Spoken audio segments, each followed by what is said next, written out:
મિત્રો આપનું સ્વાગત છે આપની પોતાની યુટ્યુબ ચેનલમાં। મિત્રો તમે હેડ ક્લાર્કની તૈયારી કરી રહ્યા છો તો તમને ખ્યાલ જ હશે કે 12/12/2021ના રોજ તમારી એક્ઝામ લેવાવાની છે। તો હેડ ક્લાર્કની એક્ઝામમાં જૂના પ્રશ્નપત્રોમાંથી પૂછાયેલા પ્રશ્નો પણ રિપીટ થવાની પૂરી શક્યતા છે।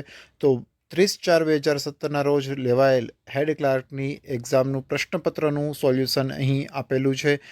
આના પહેલાંના વિડીયોમાં આ પ્રશ્નપત્રના 1 થી 10 પ્રશ્નો અમે સોલ્વ કરીને મૂકેલા હતા। તો ચાલો આજે આપણે શરૂ કરવાના છીએ 11 થી 50 પ્રશ્નો, એટલે કે 40 પ્રશ્નો આપણે સોલ્વ કરવાના છીએ। અને જો તમારા આ 40 પ્રશ્નોમાંથી કેટલા પ્રશ્નો સાચા પડે છે કોમેન્ટમાં લખવાનું ન ભૂલશો, અને વિડીયો લાઇક કરવાનું ના ભૂલશો, કેમ કે તો જ નવો વિડીયો ટૂંક સમયમાં અપલોડ કરવામાં આવશે। અને હા, આ ચેનલમાં નવા છો તો સબસ્ક્રાઈબ કરી લો। ચાલો શરૂ કરીએ આજનો વિડીયો। તો મિત્રો 11મો પ્રશ્ન છે, છંદશાસ્ત્રમાં કુલ ખાલી જગ્યા ગણની રચના કરી છે। તો મિત્રો છંદશાસ્ત્રમાં કુલ 8 ગણોની રચના કરવામાં આવી છે, એટલે કે સી છે તે સાચો જવાબ છે। ત્યારબાદ give opposite gender of monk. Monk એટલે થાય સાધુ મિત્રો। તો સાધુનું ઓપોઝિટ એટલે કે એનો વિરોધી શબ્દ તમારે જણાવવાનો છે। તો સાધુ તો સાધ્વી, નન, ઠીક છે। ત્યારબાદ પુરાતત્વ ખાતા દ્વારા જૂના સ્થાપત્યોની જાળવણીને સરકાર દ્વારા અત્યંત મહત્વ આપવામાં આવી રહ્યું છે, અને તેના માટે અલાયદા હેરિટેજ સેલની રચના કરવામાં આવી છે। આ બાબતની સતત પ્રતીતિ થતી રહે અને સ્થાપત્યોને મહત્વ મળતું રહે એ ઉદ્દેશ્ય સાથે પ્રતિ વર્ષ વર્લ્ડ હેરિટેજ ડે કયા દિવસે મનાવવામાં આવે છે? તો મિત્રો સાચો જવાબ છે સી, 18મી એપ્રિલ। 18મી એપ્રિલ છે વર્લ્ડ હેરિટેજ ડે તરીકે ઉજવવામાં આવે છે। ત્યારબાદ સાચા જોડકા જોડવાના છે મિત્રો। 4 પ્રાણીઓના નામ આપેલા છે। લાયન એટલે કે સિંહ, કામ એટલે કે કાંઈ, બી એટલે કે માખી, અને સ્પાઈડર એટલે કરોળિયો। તો તે ક્યાં રહે છે તમારે જોડવાનું છે। તો લાયન છે એ મિત્રો રહે છે ડેનમાં, કાવ છે એ રહે છે પેનમાં, બી રહે છે હાઈવમાં, અને સ્પાઈડર રહે છે વેબમાં। તો સાચો જવાબ થશે સી। ડેલીની ખિડકી ખડકી નહીં, કલર કરાવ્યો, વાક્યમાં નિપાત થતો। તો મિત્રો નિપાત એટલે શું? તો જે વાક્ય આપણે બોલીએ છીએ તેના જે શબ્દ પર ભાર મૂકવામાં આવે છે એને કહેવાય છે નિપાત। તો અહીંયા ડેલીની ખડકી નહીં કલર કરાવ્યો, નહીં, તો અહીંયા ય છે એના ઉપર ભાર મૂકવામાં આવે છે કે ડેલીની ખડકી છે તે નહીં કલર કરાવ્યો છે। બાકી બધે તો કલર કરાવ્યો, પરંતુ ડેલીની ખડકી છે તેને પણ કલર કરાવ્યો છે, એટલે કે ય છે એ નિપાત છે। ત્યારબાદ 16મો પ્રશ્ન, ગીવ એનોનિમ ઓફ ક્લર્જી। ક્લર્જી એટલે મિત્રો થાય છે પાદરી, બરાબર। તો તેનો વિરોધી શબ્દ આપવાનો છે લેઇટી। લેઇટી છે એ એનો વિરોધી શબ્દ છે। ત્યારબાદ ખેડા સત્યાગ્રહ સમયે ગુજરાત સભાના પ્રમુખ કોણ હતા? તો મિત્રો ખેડા સત્યાગ્રહ સમયે ગુજરાત સભાના પ્રમુખ ગાંધીજી હતા। તો સાચો જવાબ છે સી। મધ્યપ્રદેશની હદની ગુજરાતના કયા 2 જિલ્લાઓની સરહદ મળે છે? તો જવાબ છે બી, દાહોદ અને છોટા ઉદેપુર। મિત્રો આ પ્રશ્ન વારંવાર પૂછાઈ ચૂક્યો છે, તો આ પ્રશ્ન તો તમારે ખાસ યાદ રાખવો જોઈશે કે દાહોદ અને છોટા ઉદેપુર જિલ્લાને મધ્યપ્રદેશની સરહદ છે એ સ્પર્શે છે। ત્યારબાદ પ્રશ્ન નંબર 19, શામળશાનો વિવાહ કૃતિના કવિ કોણ છે? તો મિત્રો શામળશાની કૃતિ વિવાહ જે કૃતિ છે તેના કવિ છે નરસિંહ મહેતા। નરસિંહ મહેતા છે એ શામળશાના વિવાહ કૃતિના કવિ છે। ઘેલા નદીના કિનારે આવેલ ઘેલા સોમનાથ કયા જિલ્લામાં આવેલું છે? તો મિત્રો જિલ્લો છે રાજકોટ। રાજકોટ જિલ્લામાં ઘેલા સોમનાથ આવેલું છે, ઘેલા નદીના કિનારે। આપના કેટલા સાચા પ્રશ્નોનો જવાબ પડે છે કોમેન્ટ બોક્સમાં લખવાનું ન ભૂલશો। 40માંથી 40 કેટલા મિત્રોના આવે છે મારે જોવું છે। તો લાઈક કરો, સબસ્ક્રાઈબ કરો અને શેર કરવાનું પણ ન ભૂલશો મિત્રો સાથે। Blank sickness she appeared at examination એટલે કે તે પરીક્ષામાં હાજર રહી, બીમાર હતી છતાં પણ। તો મિત્રો છતાં પણ માટેનો શબ્દ આપણે શોધવાનો છે। તો ઇન્સ્ટેડ ઓફ એટલે કે ને બદલે, ડ્યુ ટુ એટલે ને લીધે, અને બિકોઝ ઓફ ને કારણે। તો બીમારીને કારણે તો એક્ઝામિનેશન હોલમાં હાજર રહે નહીં। ઇન્સ્ટેડ ઓફ એટલે બીમારીને બદલે સ્કૂલમાં હાજર રહે નહીં, એક્ઝામિનેશન હોલમાં હાજર રહે નહીં। ડ્યુ ટુ બીમારીને લીધે સ્કૂલમાં હાજર રહી, એક્ઝામિનેશનમાં હાજર રહી, એવું પણ બને નહીં। તો જવાબ છે ઇન્સ્પાઇટ ઓફ। ત્યારબાદ 5 વિરોધી શબ્દ શોધીને જણાવો। તો મિત્રો 4 વિકલ્પો આપ્યા છે। ગર્વ તો અભિમાન, તો એ તો સમાનાર્થી થઈ ગયા। ઠાઠ તો વૈભવ, એ બી સમાનાર્થી થઈ ગયા. નેહ તો સ્નેહ, એ બી સમાનાર્થી થઈ ગયા.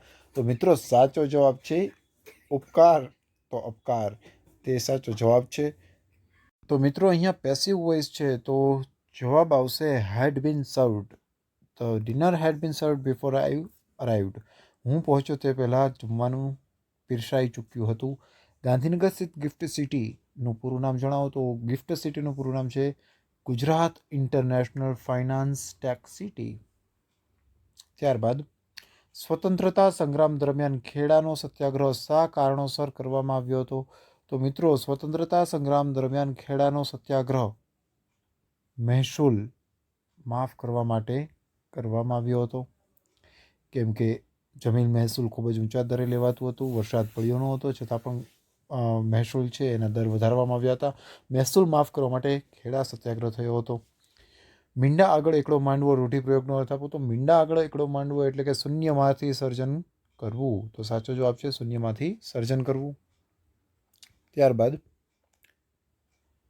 Plural form of brother. મિત્રો આ પ્રશ્ન ઘણી વખત પૂછાઈ ચૂક્યો છે, તો તમારે આ પ્રશ્ન તો પાકો કરી જ લેવો જોઈએ. Plural form of brother. તો 4 ઓપ્શન આપેલા છે, તેમાંથી તમે ડિસાઇડ કરી જુઓ કે કયો સાચો જવાબ આવતો હશે. તો સાચો જવાબ છે બ્રધ્રન. એનો સાચું પ્લુરલ એટલે કે બહુવચન છે. Fill in the gap. Current તો સર્કિટ.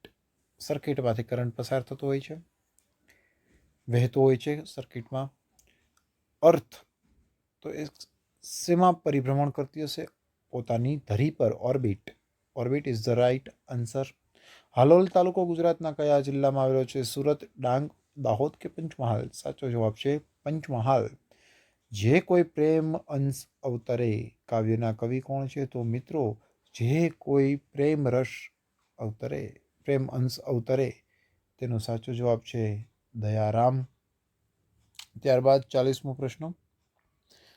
નીચે દર્શાવેલ જોડકા યોગ્ય રીતે જોડો. તો મિત્રો કયું સ્થળ ક્યાં આવેલું છે એ જણાવવાનું છે. ભગવાન શ્રી કૃષ્ણના દેહત્યાગ થયાની માન્યતા ધરાવતું સ્થળ ભાલકા તીર્થ. તો ભાલકા તીર્થ ક્યાં આવેલું છે મિત્રો? તો ભાલકા તીર્થ આવેલું છે ગીર સોમનાથ જિલ્લામાં. પહેલાં જુનાગઢ જિલ્લો હતો, હવે ગીર સોમનાથ જિલ્લો છે.